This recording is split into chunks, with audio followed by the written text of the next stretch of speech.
Chega setembro, eu já vou ficando nervosa, porque faz alguns anos que a gente tem o setembro como mês amarelo, né? Um mês de prevenção ao suicídio. E eu tenho que admitir que eu odeio setembro amarelo. Eu me sinto muito engatilhada pela campanha do setembro amarelo em si. Se eu perguntasse pra vocês, assim, o que é que vocês acham que causa o suicídio? Difícil, né? De cara a gente já fica impactada, assim, porque não é uma coisa simples de definir. Até se a gente for para uma literatura científica, se você pegar a definição do OMS, de outros estudos, vocês vão ver que é uma definição que se varia. Mas quase sempre o suicídio é trazido como um fenômeno complexo, como um fenômeno social, que envolve a associação de múltiplos fatores. O primeiro motivo de eu me sentir muito incomodada pelas campanhas do Setembro Amarelo e pela repercussão das campanhas do Setembro Amarelo é que eu não consigo ver traduzida nessas campanhas a complexidade e a multifatoriedade associada ao suicídio. Estima-se que mais ou menos 3.100 pessoas jovens cometam suicídio a cada ano aqui no país. Então é lógico que isso deve ser considerado um problema de saúde pública e todo problema de saúde pública deve resultar em ações e políticas públicas próprias para tentar resolvê-lo. Então eu não odeio o fato de que existe uma campanha nacional para visibilizar esse fato. Eu acho importante que se exista essa mobilização em torno do suicídio. O meu problema é que, quando a gente vai para os sites do Ministério da Saúde ou até para o próprio site oficial do Setembro Amarelo, a gente se depara com as definições e as causas do suicídio.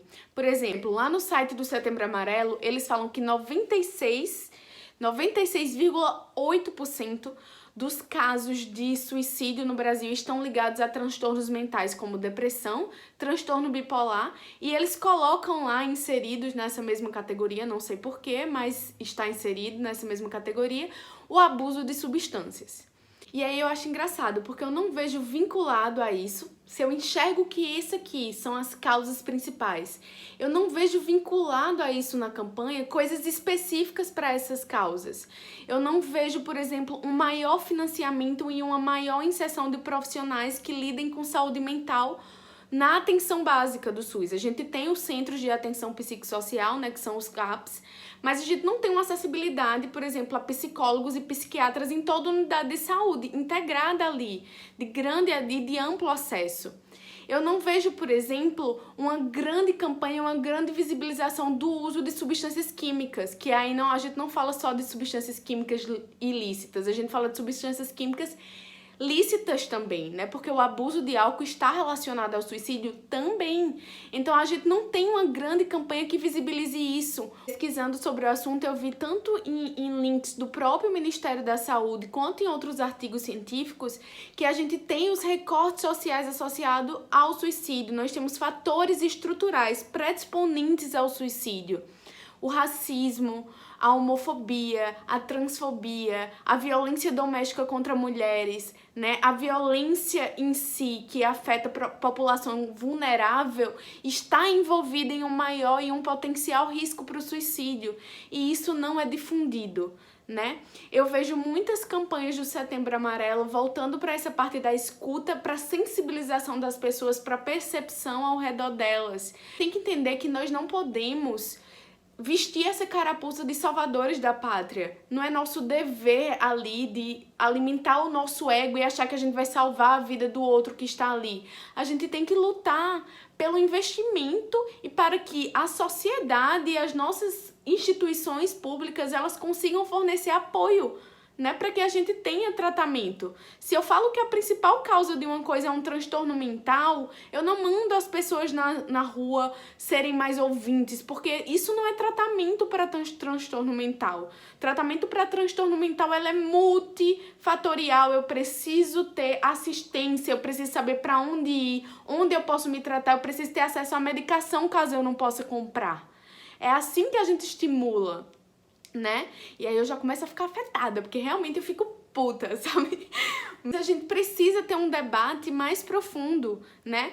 Eu achei ontem, inclusive, na internet, uma cartilha que fala sobre o suicídio específico na população jovem negra aqui do Brasil. Esse tipo de material eu vejo pouco difundido, sabe? Eu vejo pouca coisa que mostre pra gente que existem todas essas facetas envolvidas. E é muito que ao invés de a gente ver o mês inteiro essas questões da percepção, da depressão do outro e da escuta e de vamos proteger, que são campanhas muito superficiais, eu queria que a gente tivesse uma campanha profunda sobre, por exemplo, a importância do tratamento psicológico e psiquiátrico associado para a saúde mental de alguém. A importância, por exemplo, de um ambiente de trabalho saudável, né? Da gente poder inserir dentro ali dos motivos para a gente se afastar ou para faltar um dia de trabalho, problemas de saúde mental que são tão impactantes e tão debilitantes quanto qualquer outra doença que a gente tenha. As pessoas têm que entender que só salvar alguém da morte não vai fazer a pessoa querer continuar vivendo, sabe? A gente precisa entender quais são os fatores que estão envolvidos para uma pessoa enxergar a morte como uma única solução, ou para que uma pessoa viva e exista na dor de querer viver e morrer ao mesmo tempo, né? A gente precisa mudar a pergunta. Não é sobre entender porque a pessoa está ali se matando. É sobre entender o porquê de nós vivermos vidas tão diferentes, a ponto de que tem gente que nunca se questiona sobre a própria vida e tem gente que passa o tempo inteiro pensando que a vida não vale a pena.